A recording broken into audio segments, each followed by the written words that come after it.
മനുഷ്യൻ തൻ്റെ സൗകര്യത്തിന് ദൈവത്തെ ഉണ്ടാക്കി തൻ്റെ അവകാശങ്ങൾ കൊണ്ട് അതിനെ പരിമിതിപ്പെടുത്തുവാൻ ശ്രമിക്കുമ്പോൾ സർവശക്തനായ ദൈവം തൻ്റെ സർവ്വവല്ലഭത്വത്തിലും സ്വാതന്ത്ര്യത്തിലും വെളിപ്പെടുകയും അവൻ്റെ മുമ്പാകെ മനുഷ്യൻ കുശവൻ്റെ കയ്യിലെ വെറും കളിമണ്ണ് മാത്രമായി തീരുകയും ചെയ്യുന്നു. ദൈവം സർവ്വവല്ലഭനാണ്. ദൈവം പരമാധികാരിയാണ്.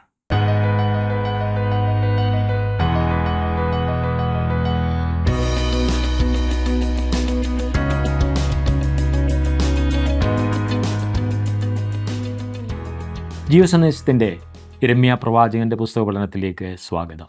ഇസ്രയേലിൻ്റെ ചരിത്രം പരിശോധിക്കുമ്പോൾ ദൈവത്തിന് തെറ്റുപറ്റിയോ എന്ന് പലരും ഒരുപക്ഷെ ചിന്തിച്ചേക്കാം. എന്നാൽ ഇസ്രയേലിൻ്റെ യഥാസ്ഥാപനത്തിനുള്ള ദൈവിക പദ്ധതികളെക്കുറിച്ച് തിരിച്ചറിയുമ്പോഴാണ് ദൈവത്തിൻ്റെ ജ്ഞാനത്തിൻ്റെ ആഴവും വ്യാപ്തിയും നമുക്ക് മനസ്സിലാക്കുക. ദൈവം തൻ്റെ കൃപാവരങ്ങളെയും വിളിയെയും കുറിച്ച് അനുതപിക്കുന്നില്ല എന്നുള്ളത് ഏതൊരു ദൈവഭക്തനും ധൈര്യം പകരുന്ന വസ്തുതയാകുന്നു. ഒരു കുശവന് തൻ്റെ കയ്യിലിരിക്കുന്ന കളിമണ്ണിൻ്റെ മേൽ അധികാരമുള്ളതുപോലെ ദൈവത്തിന് തൻ്റെ ജനത്തിന്മേലുള്ള പരമാധികാരം തൻ്റെ തേജസ്സിൻ്റെ ധനം വെളിപ്പെടുത്തുവാനാണ് അവിടുന്ന് ഉപയോഗിക്കുന്നത്. യിരെമ്യാ പ്രവചനം 18ഉം 19ഉം അധ്യായങ്ങൾ.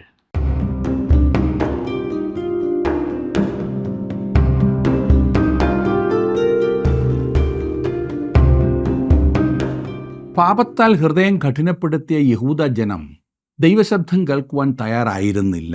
അതുകൊണ്ട് ഒരു സാദൃശ്യത്തിൽ കൂടി ദൈവം അവരോട് സംസാരിക്കുന്നു. ഇതിൽ നിന്ന് നമുക്കൊരു വലിയ പാഠം പഠിക്കുവാനായിട്ടുണ്ട്. അതുകൊണ്ട് നമുക്കും യിരെമ്യാവിനോടുകൂടെ കുശവൻ്റെ വീട്ടിലേക്ക് പോകാം, ആ പാഠം പഠിക്കാം. യിരെമ്യാ പ്രവചനം 18-ാം അധ്യായത്തിൻ്റെ ആദ്യത്തെ 6 വാക്യങ്ങളിൽ നാം വായിക്കുന്ന മനോഹരമായ ആ സാദൃശ്യം ഒന്ന് ശ്രദ്ധിച്ചാട്ടെ. യഹോവയിങ്കിൽ നിന്ന് യിരെമ്യാവിനുണ്ടായ അരുളപ്പാട് എന്തെന്നാൽ, നീ എഴുന്നേറ്റ് കുശവൻ്റെ വീട്ടിലേക്ക് ചെല്ലുക, അവിടെ വെച്ച് ഞാൻ നിന്നെ എൻ്റെ വചനങ്ങളെ കേൾപ്പിക്കും. അങ്ങനെ ഞാൻ കുശവൻ്റെ വീട്ടിൽ ചെന്നപ്പോൾ അവൻ ചക്രത്തിന്മേൽ വേല ചെയ്തുകൊണ്ടിരുന്നു. കുശവൻ കളിമണ്ണുകൊണ്ടുണ്ടാക്കിയ പാത്രം അവൻ്റെ കയ്യിൽ ചീത്തയായിപ്പോയി. എന്നാൽ കുശവൻ അതിനെ തനിക്ക് തോന്നിയതുപോലെ മറ്റൊരു പാത്രമാക്കി തീർത്തു. അപ്പോൾ യഹോവയുടെ അരുളപ്പാട് എനിക്കുണ്ടായതെന്തെന്നാൽ, ഇസ്രായേൽ ഗൃഹമേ, ഈ കുശവൻ ചെയ്തതുപോലെ എനിക്ക് നിങ്ങളോട് ചെയ്യുവാൻ കഴിയുകയില്ലയോ എന്ന് യഹോവയുടെ അരുളപ്പാട്. ഇസ്രായേൽ ഗൃഹമേ, കളിമണ്ണ് കുശവൻ്റെ കയ്യിൽ ഇരിക്കുന്നത് പോലെ നിങ്ങൾ എൻ്റെ കയ്യിൽ ഇരിക്കുന്നു. കുശവൻ ചക്രത്തിന്മേൽ വേല ചെയ്തുകൊണ്ടിരിക്കുകയായിരുന്നു. എന്നാൽ അവൻ കളിമണ്ണ് കൊണ്ടുണ്ടാക്കിയ പാത്രം അവൻ്റെ കയ്യിൽ ചീത്തയായിപ്പോയി. കുശവൻ അതിനെ തനിക്ക് തോന്നിയതുപോലെ മറ്റൊരു പാത്രമാക്കി തീർത്തു എന്നാണ് നാം വായിച്ചത്. ഒരു പ്രസംഗം കാണുവാനാണ് യിരെമ്യാവിനെ ദൈവം അവിടേക്ക് അയച്ചത്. പ്രസംഗം കാണുവാൻ, സാധാരണ നാം പ്രസംഗം കേൾക്കുകയാണല്ലോ. ഇത് വാസ്തവത്തിൽ വളരെ ലളിതമായൊരു ദൂതാണ്. കുശവൻ ആരാണെന്നും കളിമണ്ണ് എന്താണെന്നും മനസ്സിലാക്കുന്നതിലൂടെ നമുക്ക് ഈ പ്രസംഗം മനസ്സിലാക്കുവാൻ കഴിയും. അതെ, വാസ്തവത്തിൽ ദൈവം തന്നെ ആ കാര്യം നമുക്ക് പറഞ്ഞു തന്നിട്ടുമുണ്ട്. ദൈവമാണ് മെനയുന്ന കുശവൻ. ഇവിടെ പ്രത്യേകിച്ച് ഇസ്രായേൽ ജനമാണ് കളിമണ്ണ്. മനുഷ്യജാതി മുഴുവനും ദൈവത്തിൻ്റെ കയ്യിലെ കളിമണ്ണാണ്. വ്യക്തിപരമായി പറഞ്ഞാൽ ഓരോ വ്യക്തിയും ദൈവകരങ്ങളിൽ കളിമണ്ണ് പോലെയാണ് ഇരിക്കുന്നത്. ഓരോ വ്യക്തിയും കളിമണ്ണാണ്. ഞാനും നിങ്ങളും കളിമണ്ണാണ്. കുശവൻ്റെ ചക്രത്തിലെ കളിമണ്ണാണ് നാം എല്ലാവരും. കുശവൻ്റെയും കളിമണ്ണിൻ്റെയും ചിത്രം പുതിയ നിയമത്തിലും നമുക്ക് കാണുവാൻ കഴിയും. വിശുദ്ധ പൗലോസ് റോമർക്ക് ലേഖനം എഴുതുമ്പോൾ ഈ സാദൃശ്യം ഉപയോഗിച്ചുകൊണ്ട് ഇപ്രകാരം എഴുതിയിരിക്കുന്നതായി നാം കാണുന്നു. അയ്യോ മനുഷ്യ, ദൈവത്തോട് പ്രത്യുത്തരം പറയുന്ന നീ ആർ? മനഞ്ഞിരിക്കുന്നത് മനഞ്ഞവനോട് നീ എന്നെ ഇങ്ങനെ ചമച്ചത് എന്ത് എന്ന് ചോദിക്കുമോ? അല്ല, കുശവൻ അതേ പിണ്ണത്തിൽ നിന്ന് ഒരു പാത്രം മാനത്തിനും മറ്റൊരു പാത്രം അപമാനത്തിനും ഉണ്ടാക്കുവാൻ മണ്ണിന്മേൽ അവൻ അധികാരമില്ലയോ? റോമാലേഖനം 9-ാം അധ്യായത്തിൻ്റെ 20ഉം 21ഉം വാക്യങ്ങളാണ് ഞാനിപ്പോൾ വായിച്ചത്. തിമോത്തിയോസിന് ലേഖനം എഴുതിയപ്പോൾ പൗലോസ് ഇതിൻ്റെ മറുവശം സൂചിപ്പിച്ചുകൊണ്ട് ഇപ്രകാരം എഴുതി. തിമോത്തിയോസിൻ്റെ 2-ാം ലേഖനം 2-ാം അധ്യായത്തിൻ്റെ 21-ാം വാക്യത്തിൽ, ഇവയെ വിട്ടകന്ന് തന്നെത്താൻ വെടിപ്പാക്കുന്നവൻ വിശുദ്ധവും ഉടമസ്ഥൻ ഉപയോഗവുമായി നല്ല വേലയ്ക്കൊക്കെയും ഒരുങ്ങിയിരിക്കുന്ന മാനപാത്രമായിരിക്കും. ദൈവവചനത്തിൽ ആദ്യോടന്തം ഈ ചിത്രം നമുക്ക് കാണുവാൻ കഴിയും. കുശവൻ വാസ്തവത്തിൽ എന്താണ് ചെയ്തത് എന്ന് ശ്രദ്ധിക്കുക. അവനൊരു പാത്രത്തിന് രൂപം കൊടുക്കുകയായിരുന്നു. അത് അവൻ്റെ കയ്യിൽ ചീത്തയായിപ്പോയി. അത് മയപ്പെട്ടില്ല. കളിമണ്ണ് ശരിയായ പാകത്തിൽ കുഴച്ച് മയപ്പെടുത്തിയതായിരുന്നാൽ മാത്രമേ അതിനെ കുശവൻ്റെ കയ്യിൽ താൻ ഉദ്ദേശിക്കുന്നത് പോലെ രൂപപ്പെടുത്തുവാൻ അവന് കഴിയുകയുള്ളൂ. ഒരുപക്ഷെ ഈ കളിമണ്ണ് കടുപ്പം കൂടിയതോ അല്ലെങ്കിൽ തീരെ കടുപ്പമില്ലാത്തതോ ഒക്കെ ആയിരുന്നിരിക്കാം. അതുകൊണ്ട് അവൻ ആ കളിമണ്ണ് മാറ്റിവെച്ചു. പിന്നീട് അതെടുത്ത് മറ്റൊരു പാത്രമാക്കി തീർത്തു. ഈ ഭാഗത്ത് 2 കാര്യങ്ങൾ നമുക്ക് കാണുവാനായിട്ട് കഴിയും. ഒന്ന്, കുശവൻ്റെ അധികാരം. 2, കളിമണ്ണിൻ്റെ സ്വഭാവം. രണ്ടും പ്രധാനപ്പെട്ടതാണ്. കുശവൻ്റെ അധികാരത്തെക്കുറിച്ച് ചിന്തിക്കുമ്പോൾ ഒരു വലിയ കുശവനെ പോലെ ദൈവം കളിമണ്ണെടുത്ത് മനുഷ്യനെ ഉണ്ടാക്കി. മനുഷ്യൻ്റെ ഭൗതികമായ ഭാഗം അപ്രകാരമാണ് ഉണ്ടാക്കപ്പെട്ടത്, സൃഷ്ടിക്കപ്പെട്ടത്. ഉൽപ്പത്തി പുസ്തകം 2-ാം അധ്യായത്തിൻ്റെ 7-ാം വാക്യത്തിൽ നാം വായിക്കുന്നു, യഹോവയായ ദൈവം നിലത്തെ പൊടി കൊണ്ട് മനുഷ്യനെ നിർമ്മിച്ചിട്ട് അവൻ്റെ മൂക്കിൽ ജീവശ്വാസമൂതി. മനുഷ്യൻ ജീവനുള്ള ദേഹിയായി തീർന്നു. ദൈവം കുശവനെ പോലെ കളിമണ്ണ് കൊണ്ട് മനുഷ്യനെ രൂപപ്പെടുത്തി. ഓർക്കണം, ദൈവം സർവവല്ലഭനാണ്, സർവസ്വതന്ത്രാധികാരമുള്ളവനാണ് ദൈവം. കളിമണ്ണിൽ കുശവന് പൂർണ്ണ അധികാരമുണ്ട്. ആ അധികാരം പരിധിയില്ലാത്തതാണ്. കുശവൻ്റെ അധികാരത്തെ ചോദ്യം ചെയ്യുന്നതിനോ കുശവനെ പിന്തിരിപ്പിക്കുന്നതിനോ കളിമണ്ണിന് കഴിയുകയില്ല. കുശവൻ്റെ ഉദ്ദേശത്തെ എതിർക്കുവാൻ, അതിനെ തടസ്സപ്പെടുത്തുവാൻ കളിമണ്ണിന് സാധ്യമല്ല. കളിമണ്ണിന് കുശവനോട് മറുത്ത് സംസാരിക്കുവാൻ കഴിയുകയില്ല. തനിക്ക് വേണ്ട സമയത്ത് ചക്രത്തിന്മേലുള്ള കളിമണ്ണിന് എഴുന്നേറ്റ് പോകുവാനും കഴിയുകയില്ല. അതിന് യാതൊന്നും ചെയ്യുവാൻ കഴിയുകയില്ല. കുശവൻ്റെ കൈകളിൽ വഴങ്ങി ഏൽപ്പിച്ചു കൊടുക്കുക മാത്രമേ അതിന് കഴിയുകയുള്ളൂ. ദൈവത്തിൻ്റെ പരമാധികാരത്തെ വെളിപ്പെടുത്തുന്ന ഇതുപോലെ മറ്റൊരു ചിത്രം നമുക്ക് ഒരിടത്തും കാണുവാൻ കഴിയുകയില്ല. മനുഷ്യൻ കുശവൻ്റെ ചക്രത്തിലെ കളിമണ്ണും ദൈവം അവനെ മെനയുന്ന കുശവനുമത്രേ. ദൈവത്തിൻ്റെ പരമാധികാരത്തെ നല്ലവണ്ണം ചിത്രീകരിക്കുന്ന ഒന്നത്രേ ഇത്. ഇന്നത്തെ തലമുറ ഇതിനോട് യോജിച്ചെന്ന് വരില്ല. ഇത് മനുഷ്യൻ്റെ അവകാശങ്ങൾക്ക് വേണ്ടി വാദിക്കുന്ന കാലമാണല്ലോ നമ്മുടെ കാലം. സ്വാതന്ത്ര്യത്തെക്കുറിച്ച് വളരെയധികം ഇക്കാലത്ത് നാം പറഞ്ഞു കേൾക്കുന്നു. പ്രതിഷേധിക്കുവാനുള്ള സ്വാതന്ത്ര്യം, ഇഷ്ടം പോലെ നടക്കുവാനുള്ള സ്വാതന്ത്ര്യം, ഇഷ്ടം പോലെ പ്രവർത്തിക്കുവാനുള്ള സ്വാതന്ത്ര്യം. അതെ, സ്വാതന്ത്ര്യം. ദൈവത്തിൻ്റെ അവകാശങ്ങളെ നാം മറന്നു കളഞ്ഞതായി തോന്നുന്നു. ദൈവത്തിന് ചോദ്യം ചെയ്യപ്പെടാൻ കഴിയാത്ത അധികാരമുണ്ട്. ഇത് നാം ഓർക്കുന്നില്ല. അവൻ്റെ ഇഷ്ടം മാറ്റമില്ലാത്തതും നിലനിൽക്കുന്നതുമാണ്. തൻ്റെ ഇഷ്ടം പോലെ ഈ പ്രപഞ്ചത്തെ രൂപപ്പെടുത്തുന്നതിനും നിലനിർത്തുന്നതിനുമുള്ള കഴിവ് ദൈവത്തിനുണ്ട്. അവൻ പരമാധികാരിയാണ്. തൻ്റെ ഹിതപ്രകാരം ഈ ഭൂമിയെ രൂപപ്പെടുത്തുവാൻ ദൈവത്തിന് കഴിയും. പ്രിയ സുഹൃത്തുക്കളെ, ഞാനും നിങ്ങളും വ്യക്തികൾ എന്ന നിലയിൽ ദൈവത്തിൻ്റെ കരങ്ങളിൽ വെറും കളിമണ്ണ് മാത്രമാണ്. തൻ്റെ ഇഷ്ടം നിറവേറ്റുന്നതിന് അവൻ അധികാരവും ശക്തിയുമുണ്ട്. ആരോടും അതിന് ആലോചന ചോദിക്കേണ്ട ആവശ്യം ദൈവത്തിനില്ല. താൻ ചെയ്യുന്നത് എന്തുകൊണ്ട് എന്ന് ദൈവത്തോട് ചോദിക്കുവാൻ ആരും തന്നെയില്ല. അവൻ ദൈവമാണ്. തൻ്റെ ഇഷ്ടം പോലെ സകലതും പ്രവർത്തിക്കുവാനുള്ള അധികാരം അവനുണ്ട്. റോമർക്കെഴുതിയ ലേഖനം 9-ാം അധ്യായത്തിൻ്റെ 19 മുതൽ 21 വരെയുള്ള വാക്യങ്ങളിൽ നാം വായിക്കുന്നത്, ആകയാൽ അവൻ പിന്നെ കുറ്റം പറയുന്നത് എന്ത്? ആർ അവൻ്റെ ഇഷ്ടത്തോട് എതിർത്തു നിൽക്കുന്നു എന്ന് നീ എന്നോട് ചോദിക്കും. അയ്യോ മനുഷ്യ, ദൈവത്തോട് പ്രത്യുത്തരം പറയുന്ന നീ ആർ? മനഞ്ഞിരിക്കുന്നതും മനഞ്ഞവനോട് നീ എന്നെ ഇങ്ങനെ ചമച്ചത് എന്ത് എന്ന് ചോദിക്കുമോ? അല്ല, കുശവന് അതേ പിണ്ഡത്തിൽ നിന്നും ഒരു പാത്രം മാനത്തിനും മറ്റൊരു പാത്രം അപമാനത്തിനും ഉണ്ടാക്കുവാൻ മണ്ണിന്മേൽ അധികാരമില്ലയോ? യഹൂദന്മാർ വിചാരിച്ചത് യാതൊരു കാരണത്താലും തങ്ങൾ ദൈവത്താൽ ത്യജിക്കപ്പെടുകയില്ല എന്നത്രേ. യാതൊരു കാരണത്താലും ജാതികൾ ദൈവത്താൽ അംഗീകരിക്കപ്പെടുകയുമില്ല എന്നാണ് അവർ ചിന്തിച്ചത്. എത്ര വലിയ മഠേത്തരമല്ലേ! മനുഷ്യൻ തനിക്ക് തന്നെ ഒരു ദൈവത്തെ ഉണ്ടാക്കി തൻ്റെ അവകാശങ്ങൾ കൊണ്ട് അതിനെ പരിമിതിപ്പെടുത്തുവാൻ ശ്രമിക്കുമ്പോൾ സർവശക്തനായ ദൈവം തൻ്റെ സർവ്വവല്ലഭത്വത്തിലും സ്വാതന്ത്ര്യത്തിലും വെളിപ്പെടുകയും അവൻ്റെ മുമ്പാകെ മനുഷ്യൻ കുശവൻ്റെ കയ്യിലെ വെറും കളിമണ്ണ് മാത്രമായി തീരുകയും ചെയ്യുന്നു. ദൈവം സർവവല്ലഭനാണ്, പരമാധികാരിയാണ്. ഇനിയും ഈ ഭാഗത്ത് കളിമണ്ണിൻ്റെ വ്യക്തിത്വം അങ്ങനെ പറയുവാൻ കഴിയുമെങ്കിൽ അത് ഒന്നും നമുക്ക് നോക്കാം. കളിമണ്ണിന് വ്യക്തിത്വമുണ്ടോ എന്നിപ്പോൾ നിങ്ങൾ ചോദിക്കുവാൻ ഇടയുണ്ട്. അല്പസമയത്തേക്ക് എന്നോട് സഹകരിച്ചാട്ടെ. കളിമണ്ണ് ആകൃതിയും രൂപവുമില്ലാത്ത, ജീവനില്ലാത്ത, യാതൊന്നും ചെയ്യുവാൻ കഴിയില്ലാത്ത ഒരു സാധനമല്ലേ? വാസ്തവമാണ്.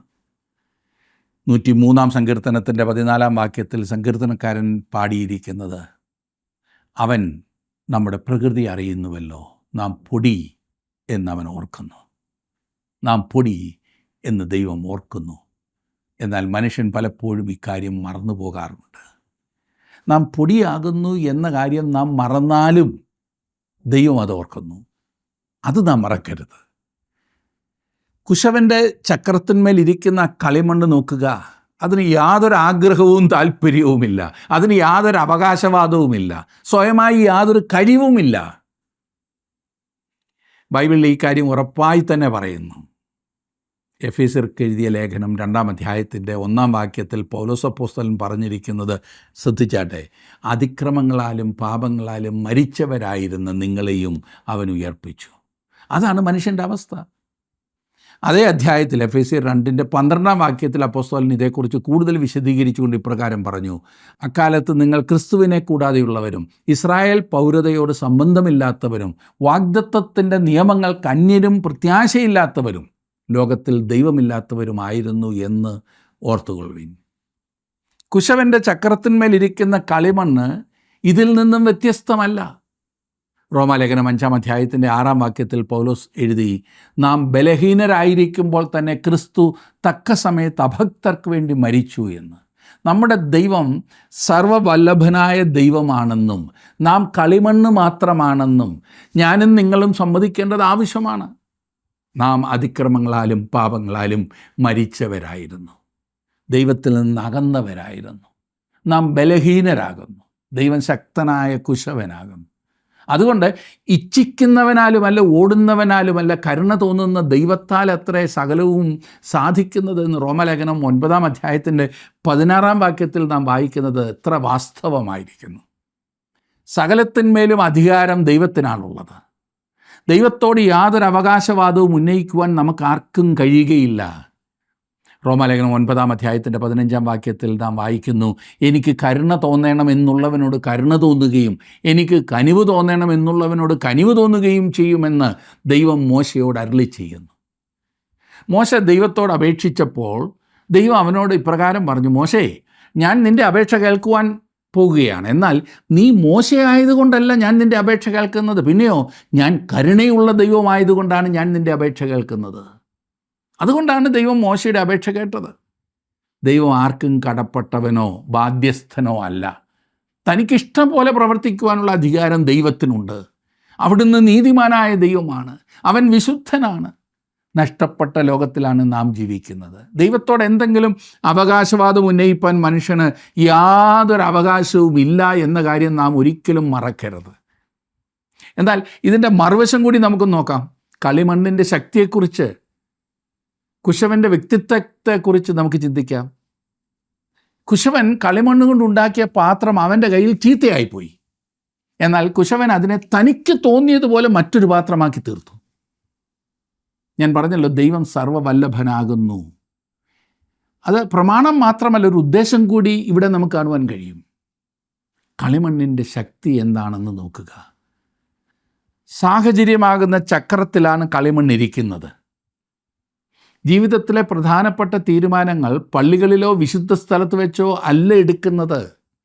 അത് നമ്മുടെ ദൈനംദിന ജീവിത സാഹചര്യങ്ങളിലാണ് നടക്കുന്നത്. അവിടെയാണ് കുശവൻ കളിമണ്ണ് കൊണ്ട് വേല ചെയ്യുന്നത്. എന്നെ ശ്രദ്ധിക്കുന്ന പ്രിയ സുഹൃത്തെ, അവിടെയാണ് ദൈവം താങ്കളിൽ പ്രവർത്തിച്ചു കൊണ്ടിരിക്കുന്നത്. യാതൊരു ഉദ്ദേശമോ അർത്ഥമോ ഇല്ലാത്ത ഒരു ലോകത്തിലാണ് ഞാനും നിങ്ങളും ജീവിക്കുന്നത് എന്ന് പലപ്പോഴും നമുക്ക് തോന്നാറുണ്ടല്ലേ? അനേകം ആളുകൾക്ക് ജീവിതത്തെക്കുറിച്ച് യാതൊരു ഉദ്ദേശവും ലക്ഷ്യവുമില്ല. എല്ലായിടത്തും കുഴപ്പങ്ങൾ മാത്രമേ അവർക്ക് കാണുവാൻ കഴിയുകയുള്ളൂ. അതെ, കുശവൻ്റെ ചക്രത്തിൽ നിന്നും മാറി അല്പസമയം അവിടെ ദൂരത്തിലേക്ക് നോക്കുക. നാം കാണുന്ന പലവിധമായ രൂപത്തിലും ആകൃതിയിലുമുള്ള മനോഹരമായ പാത്രങ്ങൾ ഒരിക്കൽ കളിമണ്ണായി കുശവൻ്റെ ചക്രത്തിന്മേൽ ഇരുന്നതാണ്. ഇപ്പോൾ അവൻ്റെ ആ ഷെൽഫിൽ അവൻ അടുക്കി അടുക്കി വെച്ചിരിക്കുന്നു. കുശവൻ്റെ കയ്യിൽ വഴങ്ങി ഏൽപ്പിച്ചു കൊടുത്ത കളിമണ്ണാണ് അവയെല്ലാം തന്നെ. അത് മനോഹരമാക്കി അവൻ ആ അലമാരിയിൽ സൂക്ഷിച്ചിരിക്കുന്നു. ഒരിക്കൽ യാതൊരു രൂപവും ആകൃതിയും ഇല്ലാതിരുന്ന മണ്ണ് മാത്രമാണ് അവയെല്ലാം. വാസ്തവത്തിൽ എന്താണ് സംഭവിച്ചത്? ആ ജീവനില്ലാത്ത കളിമണ്ണ് കുശവൻ്റെ കയ്യിൽ വിധേയപ്പെടുത്തി കൊടുത്തു. സാഹചര്യമാകുന്ന ചക്രം കറങ്ങിയപ്പോൾ ഇപ്പോൾ നാം കാണുന്ന ഈ മനോഹരമായ പാത്രങ്ങൾ അവൻ ഉണ്ടാക്കിയെടുത്തു. അത് കളിമണ്ണിലുള്ള ശക്തിയെക്കുറിച്ച് കാണിക്കുന്നതാണ്. കുശവന് കളിമണ്ണ് തന്നെയാണ് ആവശ്യം. അവന് ഇരുമ്പോ ഉരുക്കോ അതുപോലെ മറ്റെന്തെങ്കിലും ലോഹമോ ആവശ്യമില്ല. അവന് കല്ല് ആവശ്യമില്ല. കളിമണ്ണാണ് അവൻ ആവശ്യം. തൻ്റെ കയ്യിൽ എടുത്തിഷ്ടം പോലെ രൂപം വരുത്തുവാൻ കഴിയുന്ന ആ വസ്തു, അതാണ് അവൻ ആവശ്യം. ദൈവം മനുഷ്യരിൽ തൻ്റെ പ്രവൃത്തി ചെയ്യുവാൻ ആഗ്രഹിക്കുന്നു. ദൈവം മനുഷ്യനെ തൻ്റെ സ്വന്തം സാദൃശ്യത്തിൽ സൃഷ്ടിച്ചു. ദൈവം മനുഷ്യനെ ഭൗതികമായി നിലത്തിലെ പൊടിയിൽ നിന്നാണ് എടുത്തത്. അവൻ മനുഷ്യനെ ഉണ്ടാക്കി. പിന്നീട് ദൈവം അവൻ്റെ മൂക്കിൽ ജീവശ്വാസം ഊതി. മനുഷ്യൻ ജീവനുള്ള ദേഹിയായി തീർന്നു എന്ന് നാം കാണുന്നു. നമുക്ക് വീണ്ടും കുശവൻ്റെ വീട്ടിലേക്കൊന്ന് പോകാം. കുശവൻ കളിമണ്ണ് ചക്രത്തിന്മേൽ വയ്ക്കുന്നത് ഒരു പ്രത്യേകമായ ഉദ്ദേശത്തോടു കൂടെയാണ്. കുശവൻ വളരെ ഗൗരവത്തോടുകൂടെ വേല ചെയ്യുകയാണ്. അവനത് വാസ്തവത്തിൽ കറക്കി കറക്കി കറക്കി കളിച്ചുകൊണ്ടിരിക്കുകയല്ല. അതാണ് അവൻ്റെ ജോലി. എല്ലാം ഈ കളിമണ്ണിന്മേൽ പ്രവർത്തിച്ച് ചെലവഴിക്കുന്നു. ഈ കുശവൻ, ഞാൻ പറഞ്ഞല്ലോ, വിനോദത്തിന് വേണ്ടിയല്ല കളിമണ്ണ് കൊണ്ട് പ്രവർത്തിക്കുന്നത്. അവൻ്റെ തൊഴിലാണ്. അവൻ ചെയ്യുന്നത് എന്താണെന്ന് അവനറിയാം. ദൈവം എന്നെയും നിങ്ങളെയും കൊണ്ട് വാസ്തവത്തിൽ കളിച്ചുകൊണ്ടിരിക്കുകയല്ല സുഹൃത്തെ. അവൻ നമ്മിൽ പരീക്ഷണങ്ങൾ നടത്തുകയുമല്ല. അവൻ ഓരോ ജീവിതത്തെക്കുറിച്ചും ഓരോ ഉദ്ദേശമുണ്ട്. ഈ കാര്യം നമ്മെ ആശ്വസിപ്പിക്കുന്ന ഒരു കാര്യമത്രേ. ഇത് മനസ്സിലാക്കുവാൻ കഴിയാത്തതാണ് മനുഷ്യൻ്റെ ഏറ്റവും വലിയ പ്രശ്നം. അതെ, ദൈവത്തിന് ജീവിതങ്ങളെക്കുറിച്ച് ഉദ്ദേശമുണ്ട്. അവൻ എന്താണ് ഉണ്ടാക്കുവാൻ പോകുന്നത് എന്ന് യിരെമ്യാവിനോട് ചോദിച്ചാൽ അവൻ പറയും, എനിക്കറിയില്ല, നമുക്ക് നോക്കി കാണാം എന്ന് യിരെമ്യാവ് മറുപടി പറയും. നോക്കി നിൽക്കുന്ന ആളിന് കുശവൻ എന്താണ് ഉണ്ടാക്കുവാൻ പോകുന്നത് എന്നറിയില്ല. എന്നാൽ കുശവനറിയാം, അതവൻ്റെ മനസ്സിലുണ്ട്. അവനറിയാം അവൻ എന്താണ് ചെയ്യുവാൻ പോകുന്നതെന്ന്. അവനൊരു പദ്ധതിയുണ്ട്. താൻ എന്താണ് ഉണ്ടാക്കുവാൻ പോകുന്നത് എന്ന് അവന് വളരെ നിശ്ചയമുണ്ട്. കളിമണ്ണിന് കുശവൻ്റെ ഉദ്ദേശം അറിയില്ല. എന്നാൽ ഒരിക്കൽ നാം അതറിയും. ജീവിതത്തിലെ വിവിധ സാഹചര്യങ്ങളിലൂടെ കടന്നു പോകുന്ന സാഹചര്യമാകുന്ന ചക്രത്തിന്മേൽ ദൈവം നമ്മെ വയ്ക്കുമ്പോൾ എന്തെങ്കിലും ഒന്ന് നമ്മിൽ സാധിച്ചെടുക്കുന്നതിനാണ് ദൈവം അപ്രകാരം ചെയ്യുന്നത്. അവനൊരു ഉദ്ദേശമുണ്ട്. സങ്കീർത്തനക്കാരൻ പറയുന്നത് ഇപ്രകാരമാണ്: ഞാനോ നീതിയിൽ നിൻ്റെ മുഖത്തെ കാണും, ഞാൻ ഉണരുമ്പോൾ നിൻ്റെ രൂപം കണ്ട് തൃപ്തനാകും. 17-ാം സങ്കീർത്തനത്തിൻ്റെ 15-ാം വാക്യമാണ് ഞാൻ വായിച്ചത്. ഒരിക്കൽ ഞാൻ അവനെ പോലെ ആകും. നാം യോഹന്നാൻ എഴുതിയ 1-ാം ലേഖനത്തിൽ ഇത് വായിക്കുന്നുണ്ട്. നാം ഇന്നതാകുമെന്ന് ഇതുവരെ പ്രത്യക്ഷമായില്ല, അവൻ പ്രത്യക്ഷനാകുമ്പോൾ നാം അവനെ താൻ ഇരിക്കും പോലെ തന്നെ കാണുന്നതാകൊണ്ട് അവനോട് സദൃശന്മാരാകും. 1 യോഹന്നാൻ 3:2. അതൊരു പുതിയ ദിനമായിരിക്കും. കുശവന് നമ്മുടെ ജീവിതത്തിൽ ഒരു പ്രത്യേക ഉദ്ദേശമുണ്ടെന്ന് ഒരു സുപ്രഭാതത്തിൽ നാം അറിയുവാൻ പോകുന്നു. എഫേസ്യർക്ക് എഴുതിയ ലേഖനത്തിൽ പൗലോസ് അപ്പോസ്തലൻ പറഞ്ഞിരിക്കുന്നത് ശ്രദ്ധിക്കുക: അതിക്രമങ്ങളാലും പാപങ്ങളാലും മരിച്ചവരായിരുന്ന നിങ്ങളെയും അവൻ ഉയർപ്പിച്ചു.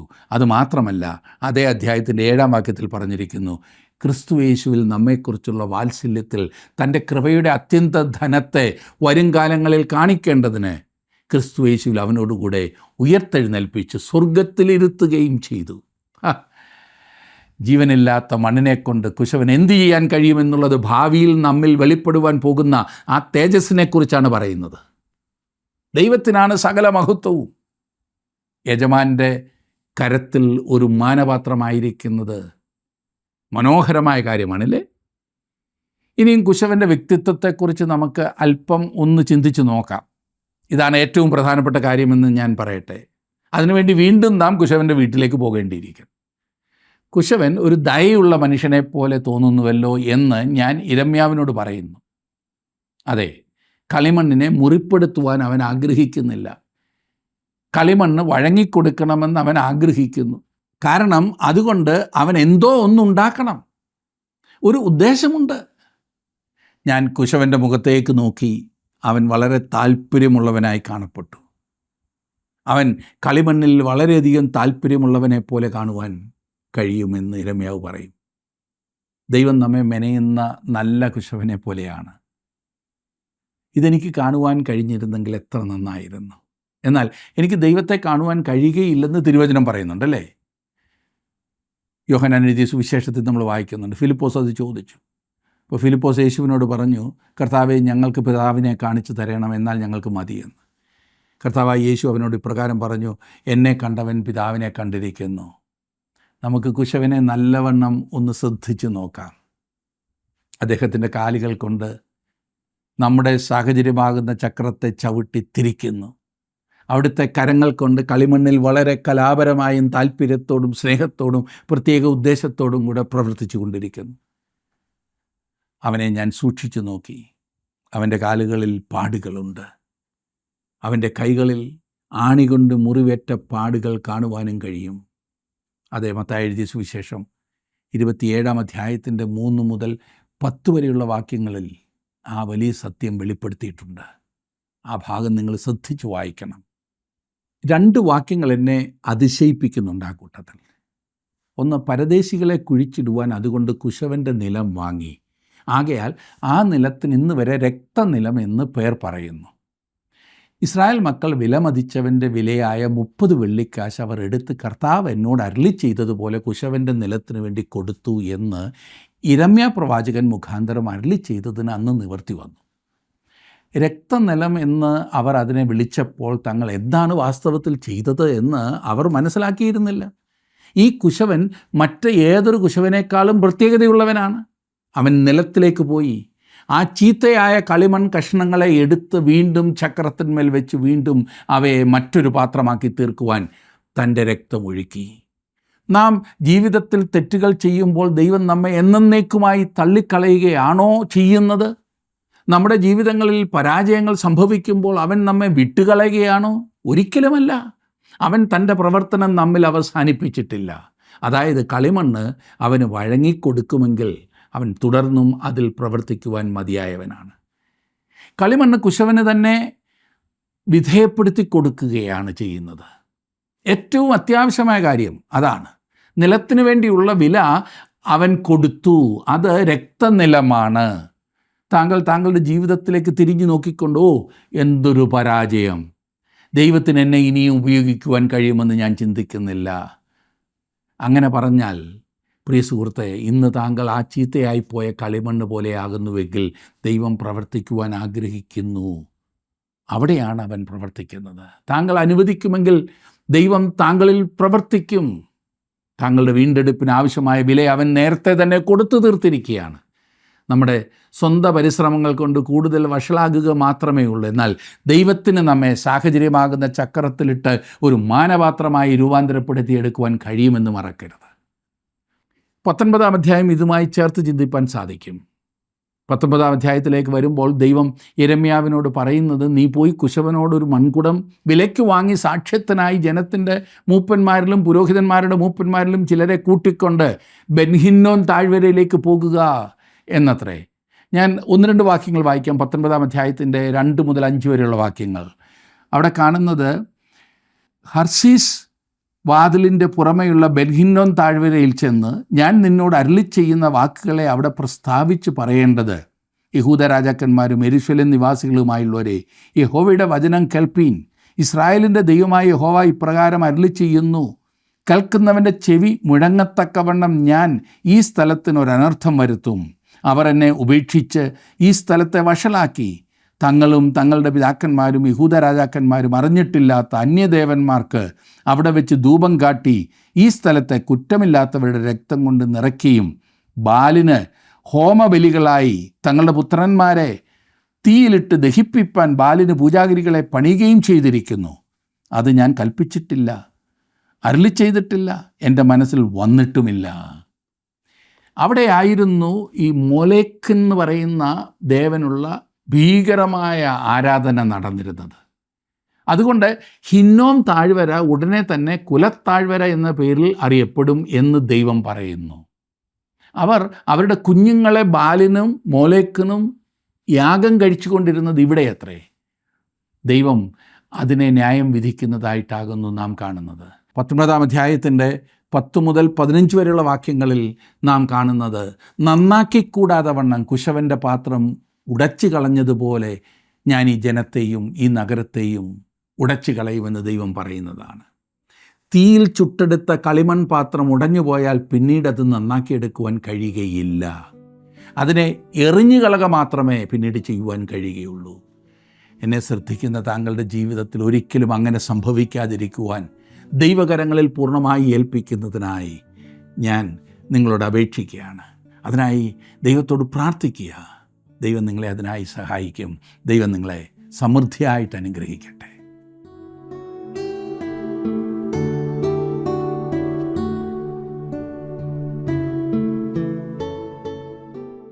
ദൈവത്തിൻ്റെ ന്യായവിധിയുടെ ദൂത് കേട്ട് തങ്ങളുടെ ദുഷ്ടത വിട്ട് തിരിയുന്ന ജനത്തോട് ചെയ്യുവാൻ നിരൂപിച്ച ദോഷത്തെക്കുറിച്ച് ദൈവവും അനുതപിക്കുമെന്ന് തിരുവചനം വെളിപ്പെടുത്തുന്നു. ദൈവത്താൽ കൈവിടപ്പെടുക എന്ന് പറഞ്ഞാൽ അത് നിത്യമായ നാശമാകുന്നു. എന്നാൽ ആരും നശിച്ചു പോകാതെ എല്ലാവരും മാനസാന്തരപ്പെടുവാൻ ഇച്ഛിക്കുന്ന ദൈവമാകുന്നു സർവശക്തനായ നമ്മുടെ ദൈവം. ആ കരങ്ങളിലേക്ക് വീഴുന്നവരോട് അവിടുന്ന് കരുണയുള്ളവനാകുന്നു.